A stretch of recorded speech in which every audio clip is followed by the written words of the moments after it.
Halo Sobat Bisnis. Ngomongin investasi, ini banyak banget ya instrumen investasi yang bisa kita gunakan untuk mengembangkan uang kita.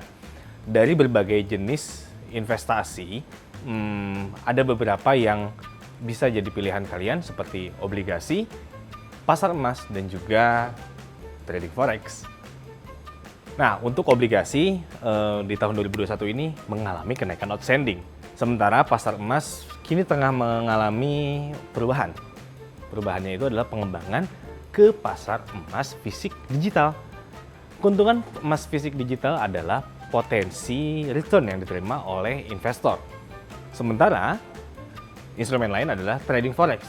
Dan trading forex belakangan ini sedang menjadi sorotan. Pasalnya, banyak platform trading forex yang ilegal diduga melanggar hukum. Sejumlah situs investasi forex digital yang ilegal diblokir oleh pemerintah pada Agustus lalu, terutama oleh Bank Bukti ya. Dari ketiga instrumen tersebut, mana yang harus kalian pilih? Sobat bisnis, inilah panduan investasi.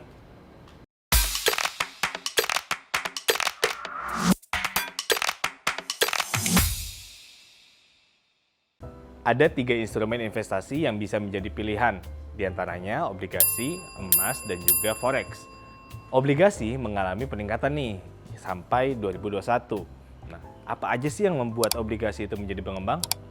Kalau kalian mengikuti beritanya di bisnis.com, Menteri Keuangan Sri Mulyani mencatat kepemilikan investasi individu terhadap SBSN per Juni 2021 meningkat dari awalnya sebesar 22,27 triliun rupiah menjadi 46,48 triliun pada Juni 2021. Bu Ani mengatakan kenaikan jumlah investor sukuk di Indonesia membuat dirinya senang. Bahkan, dia menyambut baik jumlah investor yang terus meningkat. Peningkatan jumlah investor di Indonesia salah satunya bisa dilihat melalui kepemilikan surat berharga syariah negara atau SBSN atau sukuk. Meski kepemilikan sukuk yang diperdagangkan masih didominasi oleh perbankan, namun kepemilikan atas investor individu turut mengalami peningkatan. Selain sukuk, berdasarkan siaran pers dari Direktorat Jenderal Pengelolaan Pembiayaan dan Risiko atau DJPP Kementerian Keuangan, pemerintah menerbitkan SDG Bond konvensional pertama di Asia. Nah, dikutip dari siaran pers tersebut, pemerintah juga menerbitkan satu sun denominasi euro, yaitu RI Euro 334 dengan nominal 500 juta euro. Sun bertenor 12 tahun tersebut memiliki tingkat kupon 1,30% dan imbal hasil atau yield sebesar 1,351%. Adapun seri RI Euro 334 tersebut akan jatuh tempo pada 23 Maret 2034. Pada penerbitan SDG Bond perdana ini, pemerintah berhasil menekan harga hingga 27 basis point atau BPS dari initial price guidance yang berada pada level 140 hingga 145 BPS ke final price guidance di level 118 BPS. Ini merupakan spread terbesar dalam mid swap terendah untuk sun denominasi euro dengan tenor 12 tahun. Dengan penerbitan bond dalam format ESG atau Environment, Social and Governance, serta permintaan yang cukup tinggi dari investor, pemerintah dapat menerbitkan SDG Bond tanpa tambahan New Issue Concession atau NEC.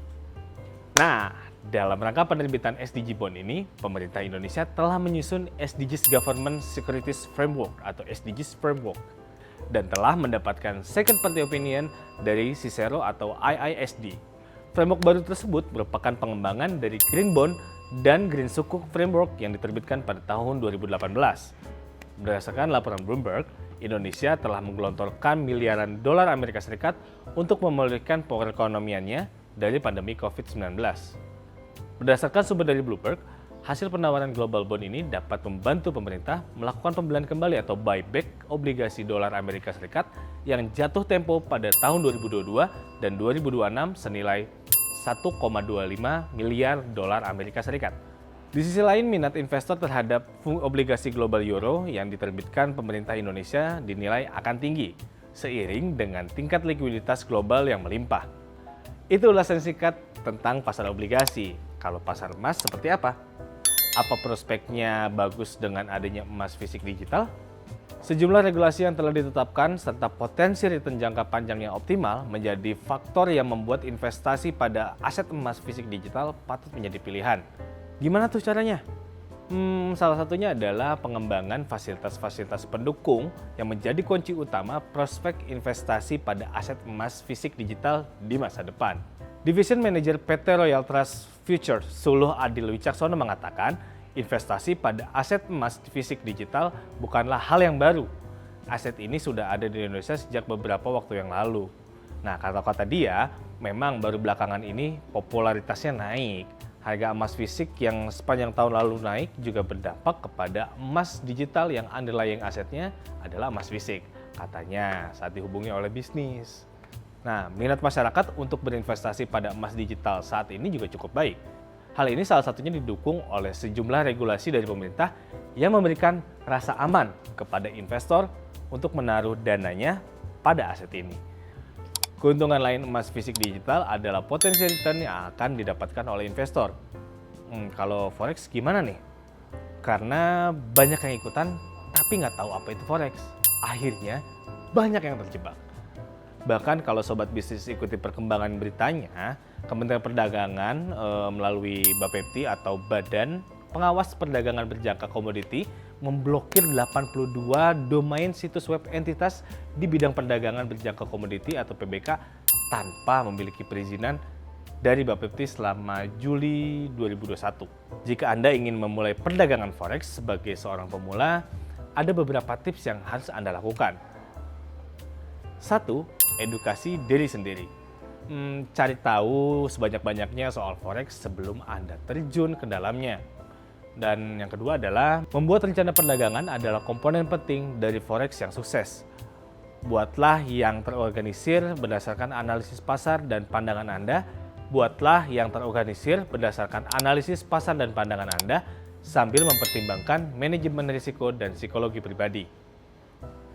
Ketiga, berlatih. Anda harus menguji rencana perdagangan Anda terlebih dahulu sampai Anda merasa mahir dan menjalankan rencana tersebut. Keempat, jaga agar tetap lambat dan stabil. Salah satu kunci perdagangan adalah konsistensi. Semua pedagang telah kehilangan uang, tetapi jika Anda mempertahankan keunggulan positif, Anda memiliki peluang lebih baik untuk tetap untung. Kelima, ketahui batasan Anda. Sebagai trader baru, Anda harus mengetahui batasan Anda. Jika Anda membutuhkan uang itu untuk membayar tagihan, maka Anda harus berpikir 2 kali untuk berdagang. Nah, itulah tadi pembahasan singkat tentang 3 instrumen investasi yang bisa Anda pilih, yaitu obligasi, pasar emas, dan juga forex. Demikian ulasan singkat mengenai instrumen investasi kali ini. Kalau ada masukan, tema, ataupun yang mau diulas, boleh dong komentar di bawah sini. Pantengin terus program ini, tapi ingat ya, yang kita bahas bukan menjadi patokan sobat bisnis untuk berinvestasi. Jangan malas pelajari instrumennya, perhatikan fundamentalnya, dan terakhir, jangan cuma ikut-ikutan. Keputusan investasi ada di sobat bisnis. Perbanyak referensi, selamat berinvestasi. Penyebutan emiten dalam konten ini tidak dimaksudkan untuk mempengaruhi pilihan Anda dalam berinvestasi. Tetap perbanyak referensi, pelajari fundamentalnya, dan selamat berinvestasi.